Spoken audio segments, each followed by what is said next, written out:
노마스크로 문을 연 교육 현장에 새학기부터 달라지는 게 또 하나 있습니다. 바로 200여 개 학교에서 시범 도입된 늘봄학교인데요. 영상 먼저 보고 오겠습니다.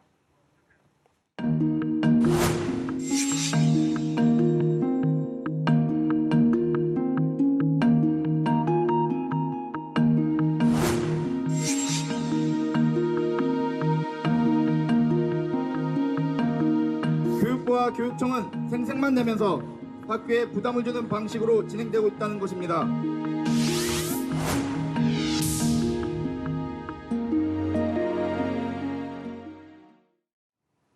새학기부터 시작된 늘봄학교 현장 실태는 어떤지 더 자세한 이야기 나눠보겠습니다. 교사노동조합연맹의 김용서 위원장 자리했습니다. 안녕하세요. 네, 반갑습니다. 네, 새학기 시작과 함께 늘봄학교도 시범 운영을 시작했습니다. 첫 이틀 동안의 현장 상황 어떻게 보셨습니까? 네, 개학만으로 바빴던 학교 현장에서 준비 없이 급하게 추진된 늘봄학교 시범 운영으로 학교 현장은 더더욱 정신없이 지나갔습니다.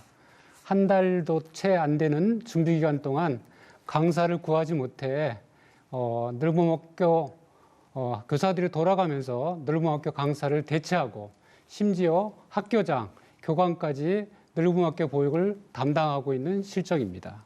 네, 학교장, 교감 선생님까지 업무에 투입됐다고요? 네, 그렇습니다. 그래서 그런지 이번에 17,000명의 교사들이 늘봄학교 비판 서명에 동참했는데요. 가장 크게 지적하는 문제점은 무엇입니까? 네, 학교 현장 상황을 파악하고 의견을 수렴하는 과정이 생략되고 무작정 정책을 밀어붙이는 방식으로 추진하고 있기 때문에 학교 현장에서의 반발이 더욱 거셀 수밖에 없었습니다.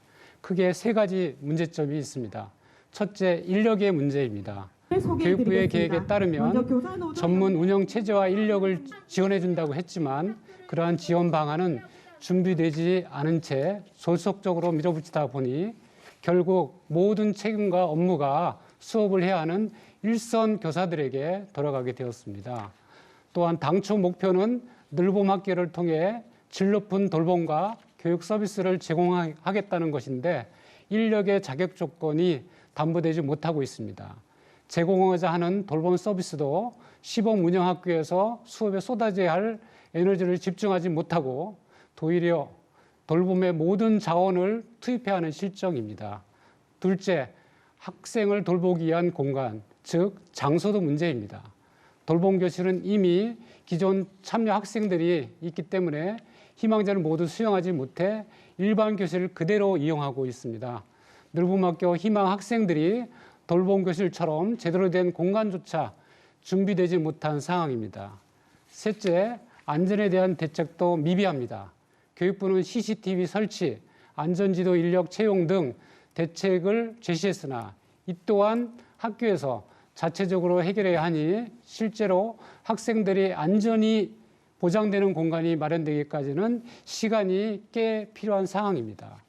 결국 인력, 공간, 안전 대책도 마련되지 않은 그 졸속적인 정책으로 그 피해는 온전히 우리 아이들에게 돌아가고 있는 실정입니다. 이렇게 교육 현장의 실태 파악, 수요 조사도 없이 무리하게 추진하여 학교 현장과 수업에 지장을 주는 것은 문제가 있다고 봅니다. 그 인력 문제 얘기해 주셨는데요. 교육부의 지원책 중 하나가 늘봄 지원 인력 120명을 투입해서 교원 업무를 경감하겠다 이런 대책이었는데요. 현장에선 별 도움이 안 됐다는 말씀이시죠? 네, 그렇습니다. 교육부가 제시한 늘봄 지원 인력 120명은 시범 운영 200개 학교에 개별 배치되는 것이 아니라 교육청에 배치되는 인력입니다. 즉, 학교에 보내는 인력이 아닙니다. 실제 학교 현장에서 발생하는 늘봄 신청자 접수, 학생 관리, 강사 채용, 각종 서류 작업, 교실 구축 같은 수많은 일들이 수업을 해야 하는 교사가 담당하고 있습니다. 경북교육청의 경우에 수업해야 하는 교사는 늘봄 행정 업무를 담당하고 그 교사의 수업을 대신할 기간제 인력을 별도로 채용하라는 지침이 내려오고 있는 실정입니다. 결국 교육부가 인력을 채용하고 관리하는 것조차 학교와 교사에게 떠넘긴 셈입니다. 예, 그렇다면 현장에서 필요로 하는 지원이 있다면 좀 어떤 것이 있을까요? 네, 지자체에서 운영하는 온종일 돌봄센터라는 게 있습니다. 이 온종일 돌봄센터는 일원화된 인력 관리, 시간 및 프로그램 운영을 합니다. 불가피하게 장소를 학교에서 제공하더라도 전체 행정은 지자체가 통합해 운영하는 시스템으로 가야 합니다. 이런 형태가 온종일 돌봄센터의 좋은 모델이라고 생각합니다. 현재와 같은 사항은 교육의 질도 저하시키고 보육의 질도 담보할 수 없습니다. 늘봄학교는 학교 교육 활동과 완전히 분리해서 운영해야 합니다. 장소가 학교라고 모든 것을 교원에게 맡긴다면 학교의 교사의 일이 아닌 게 없습니다. 교사가 수업을 준비하고 학생을 상담하는 시간에 강사 채용이나 늘봄 행정 업무를 하다 보면 당연히 정규 교육과정을 받고 있는 학생들에게 그 피해가 고스란히 전가됩니다. 교사는 교육 전문가로서 교육 본질에 집중할 수 있어야 합니다. 지자체 주도의 늘봄 지원센터가 업무를 전담하고 교육도 살고 전담해야지 교육도 살고 돌봄의 질도 높아질 거라고 봅니다. 결국엔 지자체와 협업이 중요하다 이렇게 볼 수가 있겠네요. 그렇습니다. 네. 이 돌봄 영역에서 또 빼놓을 수 없는 게 장애 학생들일 텐데요. 이 장애 학생들의 지금 현장 상황은 좀 어떤지요? 네, 교육부의 늘봄학교 추진 방안에는 취약계층 지원 강화에 대한 내용은 단 한 줄 들어가 있습니다. 그런데 5개 시도교육청의 늘봄학교 운영 계획에는 이에 대한 언급조차 없는 상황입니다. 그러다 보니 늘봄학교 운영에 장애 학생의 지원 인력이 추가 배치되는지, 비장애 학생과 통합된 늘봄 프로그램 신청이 가능한지 등은 정해진 바가 없어서 특수교사나 해당 학부모들은 무항장하고 있습니다. 장애 학생에 대한 세부 지원 계획도 없이 어떻게 모든 학생을 위한 늘봄학교라고 할 수 있는지 매우 의문입니다. 네, 그래서 질문 하나 더 드릴게요. 이 늘봄학교 어쨌든 잘 시행이 돼야 할 텐데요. 앞으로 좀 어떤 활동 계획 갖고 계신지요? 네, 계약과 더불어 이미 늘봄학교는 시험대에 올라 있습니다.